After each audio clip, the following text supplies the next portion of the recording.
Hello and welcome all of you dear students. इस lecture में हम स्टडी करेंगे रदरफोर्ड स्कैटरिंग एक्सपेरिमेंट। एटम के स्ट्रक्चर को एक्सप्लेन करने के लिए लास्ट वीडियो में हमने Thomson's model of an atom या जिसको हम पलाविन पडिंग मॉडल कहते हैं इसको स्टडी किया था।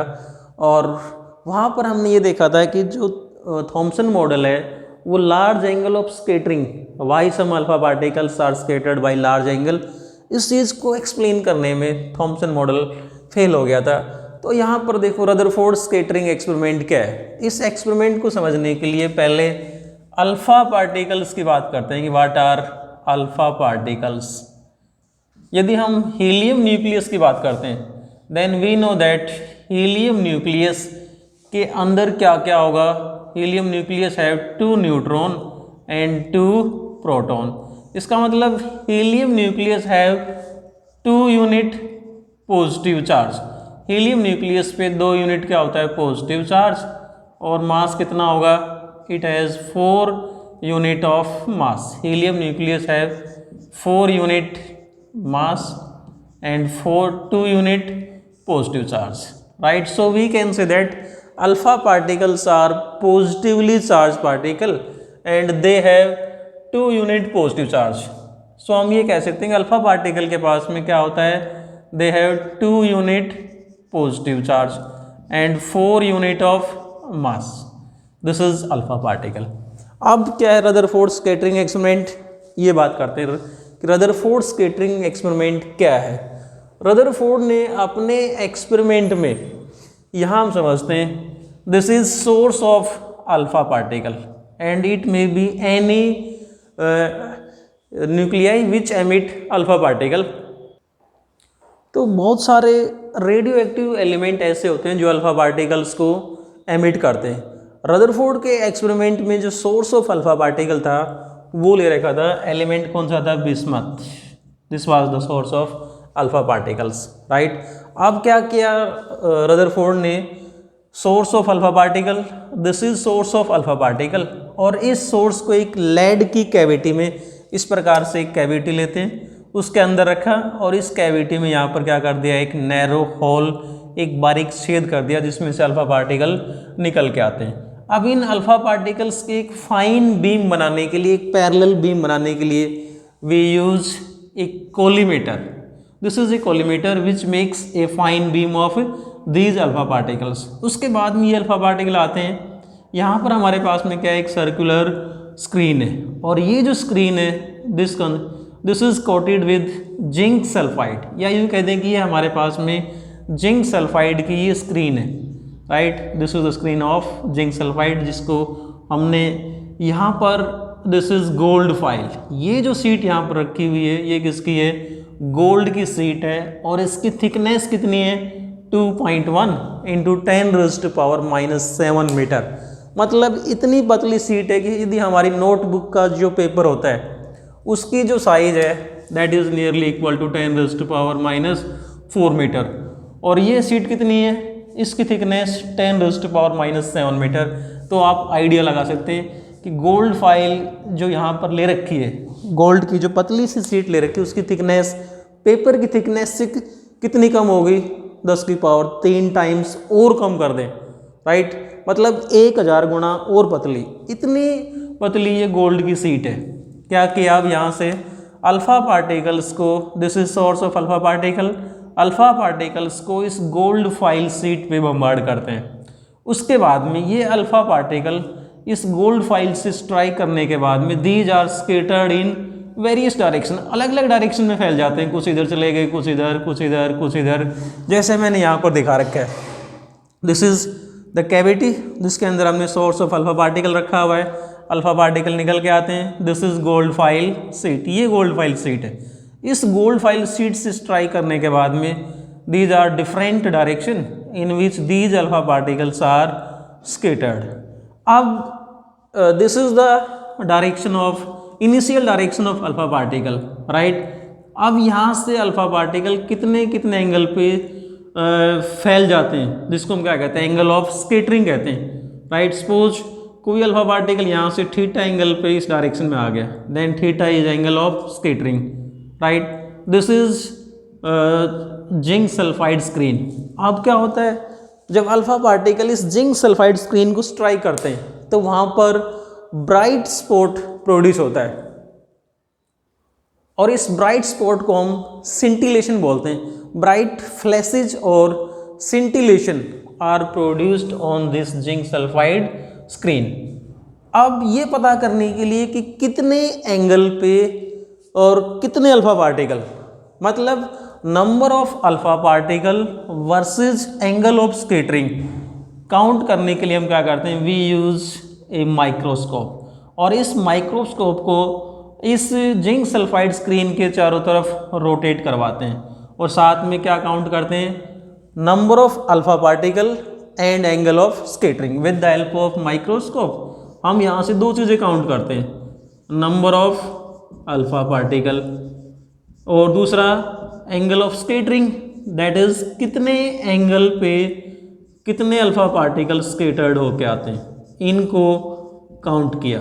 Right, suppose this is theta, theta is angle of scattering, और इधर अल्फा पार्टिकल स्कैटर्ड होके आगे वो एन है, so N is number of alpha particle and theta is angle of scattering. और इस थीटा को मेजर हम कर सकते हैं with the help of this rotatable detector, या जिसको हमने यहाँ पर क्या नाम दे रखा है, माइक्रोस्कोप। इस माइक्रोस्कोप को इस स्क्रीन के चारों तरफ रोटेट करवाते हैं, then we can find angle as well as number of alpha particles. So हम जो यही जो डायग्राम है, सेम डायग्राम, यही डायग्राम ये वाला है, इसका ओवरव्यू देखेंगे तो ये वाला मिलेगा हमें। अब यदि हम ग्राफ प्लॉट करते हैं किस किस के बीच में, number of alpha particle versus angle of scattering, तो जो ग्राफ आएगा वो किस शेप का होता है। और यदि यहाँ से हम एंगल ऑफ स्कैटरिंग को डिफाइन करना चाहें कि what is angle of scattering, तो हम ये कह सकते हैं the angle by which alpha particle deviates from their path. ये अल्फा पार्टिकल यहाँ से यूँ चल रहे हैं और यहाँ आके 90 से रिफ्लेक्ट हो गए, मान लो यूँ जा रहे हैं और ये नीचे की तरफ आ जाते हैं, या फिर वापस आ गए, तो वो अल्फा पार्टिकल जो सीधे जा रहे हैं इनके लिए एंगल ऑफ स्कैटरिंग कितना है, 0। जो यहाँ से इतना डाइवर्ट हो गए, this is angle of scattering theta. अब ग्राफ प्लॉट करते हैं और यहाँ से देखते हैं हमारे पास में क्या क्या ऑब्जर्वेशन आती हैं। सो यदि हम ग्राफ प्लॉट करें, number of alpha particle scattered, N is number of alpha particle scattered versus angle of scattering theta, तो ग्राफ कुछ इस प्रकार का आता है हमारे पास में। आप देखो इस ग्राफ की यदि हम ऑब्जर्वेशंस लें तो ग्राफ से हमें ऑब्जर्वेशंस क्या मिल रही हैं, this is angle of scattering 0, number of alpha particle versus angle of alpha particle. यदि हम यहाँ बात करते हैं कि angle of scattering is very small, देखो यहाँ से suppose this is angle of scattering is very very small, then number of alpha particle is very very large, greater than 10⁶, 10⁷, right. उसी प्रकार से यदि हम एंगल ऑफ स्कैटरिंग को बढ़ाते हैं तो क्या आता है हमारे पास में, number of alpha particle is very small. यदि हम एंगल कहाँ ले आते हैं, एंगल ऑफ स्कैटरिंग 180 हो, then we can say that number of alpha particle scattered is very very small, right, nearly equal to 1 और 2 मे बी 3, लगभग इतने अल्फा पार्टिकल हैं जो कितने एंगल स्कैटर्ड होंगे 180 से। तो ये जो ग्राफ आया, अब यहाँ से रदरफोर्ड ने जो ऑब्जर्वेशंस की, जो उसने अपने एक्सपेरिमेंट में जो ऑब्जर्वेशंस की, वो ऑब्जर्वेशंस क्या क्या थी, इनकी बात करते हैं यहाँ से हम। फर्स्ट ऑब्जर्वेशन जैसा कि हम यहाँ से देख रहे हैं क्या थी, most of the alpha particle passes straight through the gold file. मतलब हमने अल्फा पार्टिकल को जब गोल्ड फाइल पे बम्बार्ड करवाया था तो most of the alpha particle they passes straight without any deviation, सीधे सीधे चले जाते हैं इस गोल्ड फाइल में से बिना डेविएट हुए अपने पाथ से, राइट। सो ये ग्राफ से क्लियर भी है कि जब angle of scattering is very small तब जो number of alpha particle is very large. इसका मतलब क्या है, for most of the alpha particle passes straight. This is first observation. Second observation जो इसने ऑब्जर्व की अपने एक्सपेरिमेंट में, उसकी बात करते हैं। सेकेंड ऑब्जर्वेशन, ओनली अबाउट 0.14%, इसको देखें 0.14%, मतलब 100 में से एक भी नहीं है, एक का भी हिस्सा है। एक का भी हिस्सा कर रखा है 0.14%। इतने alpha particle they are scattered by angle greater than 1 degree, मतलब एक से अधिक एंगल से जो स्केटर्ड होने वाले पार्टिकल हैं वो भी कितने हैं 0.14% है, राइट। इसका मतलब क्लियर है कि most of the alpha particle are passes straight without any deviation. 1 degree के एंगल से ज़्यादा भी डेविएट होने वाले कितने अल्फा पार्टिकल हैं 0.14%। तीसरा ऑब्जर्वेशन जो इसने ऑब्जर्व किया और जो काफ़ी इंपॉर्टेंट है, थर्ड एक्सप्लेनेशन क्या है, थर्ड ऑब्जर्वेशन क्या है इसकी, about 1 alpha particle in every 8000 alpha particles deflects by more than 90 degree. तो ये जो डाटा है किसी बुक में 10,000 मिल जाएगा, तो लगभग हम क्या मान के चलते हैं 8 से 10,000 के बीच में एक आधा अल्फा पार्टिकल ऐसा होता है जो 90 डिग्री से ज़्यादा एंगल से डिफ्लेक्ट होकर आता है, otherwise most of the alpha particle passes straight. ये थी इसकी ऑब्जर्वेशंस। अब इन ऑब्जर्वेशंस को इसने एक्सप्लेन कैसे किया अपने मॉडल में, एक्सप्लेनेशन समझते हैं हम इसकी। अब समझते हैं कि रदरफोर्ड ने एक्सप्लेन कैसे किया कि पहली जो ऑब्जर्वेशन थी कि most of the alpha particle passes straight without any deviation, तो इसने इसको किस प्रकार से एक्सप्लेन किया कि एटम के अंदर क्या होता है, most of the space in the atom is empty. Atom के अंदर बहुत सारी जगह खाली होती है, तो क्या होता है वो अल्फा पार्टिकल जो खाली जगह में पास हो रहे हैं they passes straight without any deviation. इसने ये कहा कि most of the space in the atom is empty, so alpha particle passes without any deviation.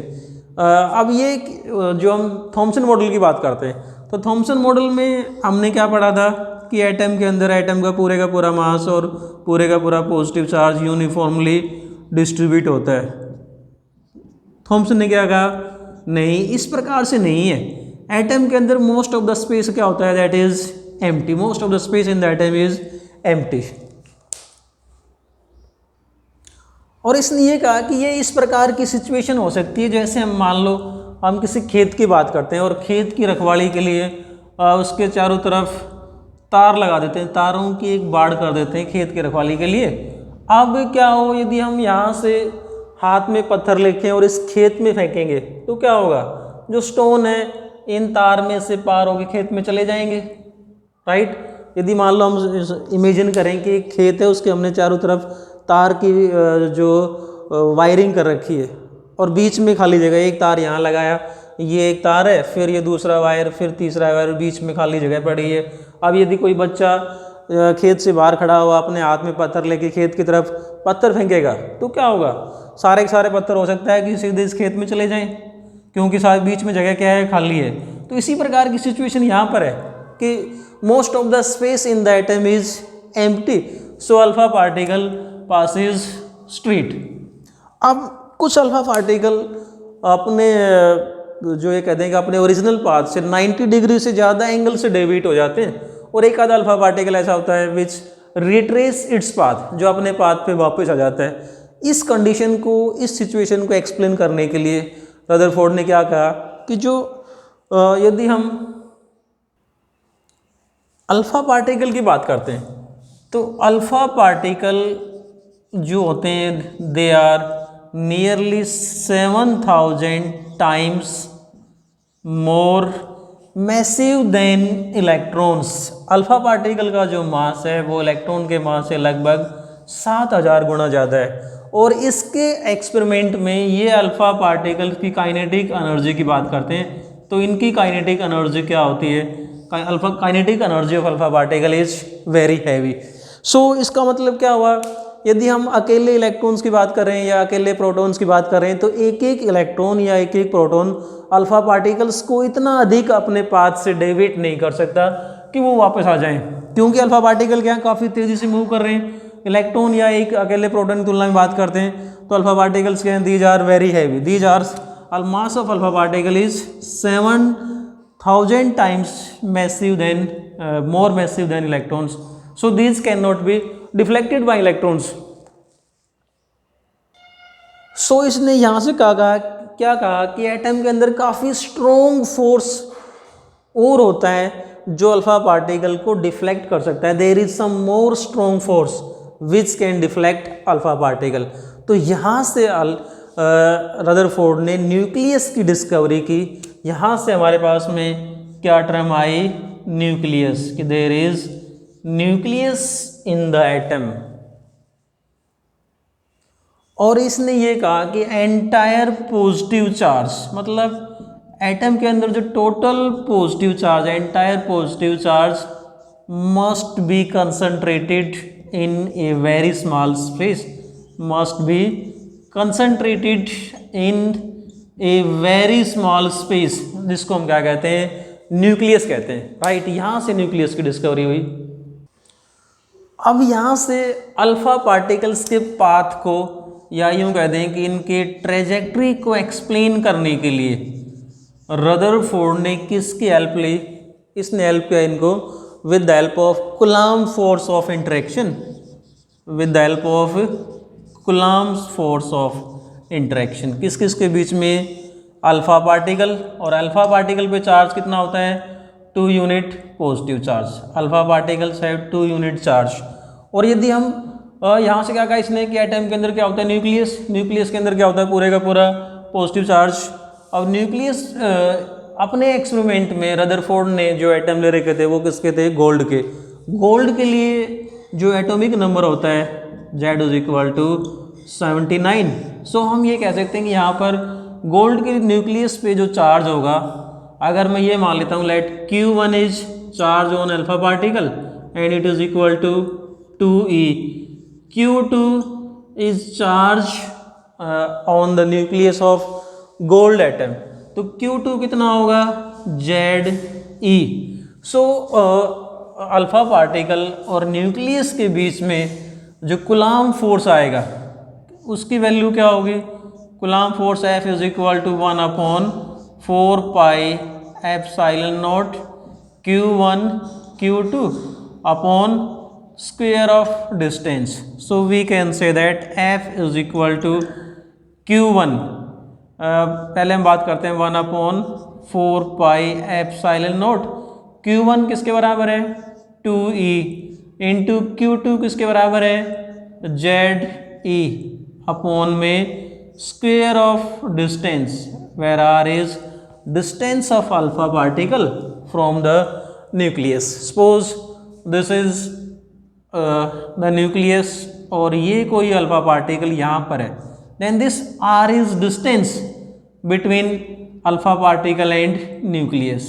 अब क्या होगा, इस कूलम्ब फोर्स के कारण से अल्फा पार्टिकल का जो पाथ है वो डिफ्लेक्ट होता है। और यहाँ से इसने इसको एक्सप्लेन किया कि यदि कोई अल्फा पार्टिकल जैसे जैसे न्यूक्लियस के नज़दीक जाएगा क्या होगा, force of interaction will go on, distance कम होगा, इनके बीच में जो फोर्स है वो क्या होगा, that will be large, distance ज़्यादा होगा, force of interaction that will be small. कहने का मतलब क्या हुआ, जैसे जैसे ये अल्फा पार्टिकल न्यूक्लियस की तरफ पहुंचेगा r कम होता जाएगा, अल्फा पार्टिकल और न्यूक्लियस के बीच में जो डिस्टेंस है वो कम होता गया, फोर्स ऑफ इंटरेक्शन। और यहाँ पर क्या होगा, alpha particle positively charge particle है, जैसा हमने स्टार्टिंग में पढ़ा था, न्यूक्लियस पे क्या है, पॉजिटिव चार्ज है, तो क्या होगा, there will be strong repulsive force. अब ये अल्फा पार्टिकल न्यूक्लियस से कितनी दूरी के ऊपर है, उस डिस्टेंस पे डिपेंड करते हुए इनके बीच में क्या आएगा, फोर्स आएगा, और इस फोर्स के बेस के ऊपर ही अल्फा पार्टिकल्स के पाथ को हम एक्सप्लेन कर सकते हैं। वो अल्फा पार्टिकल जो न्यूक्लियस से काफ़ी दूरी पे हैं, इन पे न्यूक्लियस का जो रिपल्सिव फोर्स लगेगा, हम इसको यहाँ से ये कह सकते हैं कि the alpha particle which are at a large distance from the nucleus, इस अल्फा पार्टिकल की बात करें, या फिर ये वाला अल्फा पार्टिकल जो न्यूक्लियस से काफ़ी दूरी पे हैं, दे विल पास स्ट्रेट। वो अल्फा पार्टिकल जो इस प्रकार से आ रहे हैं कि they touch the boundary of nucleus या periphery of the nucleus, these are scattered by angle more than 90 degree, ये इनका ओरिजिनल पाथ है and this is the angle of scattering. वो अल्फा पार्टिकल जो न्यूक्लियस की बाउंड्री के along आ रहे हैं, और वो अल्फा पार्टिकल जो यहाँ से न्यूक्लियस की सेंट्रल लाइन के अलोंग आते हैं, बिल्कुल इसी पाथ के अलोंग आते हैं, ये क्या होंगे, दीज आर डिफ्लेक्टेड बैक, यूँ जा रहे हैं, न्यूक्लियस स्ट्राइक करेंगे and they are reflected original direction, reflect होके वापस आ गए। तो इनके लिए एंगल ऑफ स्कैटरिंग कितना हो जाएगा 180 डिग्री। अब यहाँ से हम एक चीज़ और डिस्कस कर सकते हैं कि वो अल्फा पार्टिकल जो न्यूक्लियस की सेंट्रल लाइन के अलोंग आ रहे हैं, क्या यहाँ पर जब अल्फा पार्टिकल और न्यूक्लियस के बीच में जब स्ट्रॉन्ग रिपल्सिव फोर्स होगा तो कहीं ऐसा तो नहीं हो सकता कि ये न्यूक्लियस यहाँ से रिपल्सिव फोर्स के कारण से this start moving in forward direction? नहीं, ऐसा नहीं होगा, क्योंकि हमने क्या माना है कि जो अल्फा पार्टिकल जो न्यूक्लियस है, this nucleus is nearly 50 times heavier than alpha particle. तो जब अल्फा पार्टिकल अपने पाथ के अलोंग आते हैं तो क्या होगा, न्यूक्लियस इनको स्ट्रांगली रिपेल करेगा। जैसे जैसे अल्फा पार्टिकल न्यूक्लियस की तरफ रीच करेंगे, force of repulsion will act, और उसकी वजह से क्या होगा, इनकी जो काइनेटिक एनर्जी है that will go on decreasing, और किसी एक डिस्टेंस पे आके, मान लो यहाँ आके, यहाँ आके, या फिर यहाँ आके, ये अपने पाथ को रिट्रेस करना शुरू कर देते हैं। तब एंगल ऑफ स्कैटरिंग कितना हो जाएगा 180 डिग्री। सो इस प्रकार से रदरफोर्ड ने अपने ऑब्जर्वेशंस को एक्सप्लेन किया। तो ये है हमारे पास में Rutherford scattering experiment. Next video में हम बात करेंगे डिस्टेंस ऑफ क्लोजेस्ट अप्रोच। ये वाला जो डिस्टेंस है जहाँ से अल्फा पार्टिकल अपने पाथ को फॉलो करते हैं, इसको हम क्या कहते हैं, distance of closest approach. So next video के लिए please like, subscribe and share the channel. Thanks and keep on watching.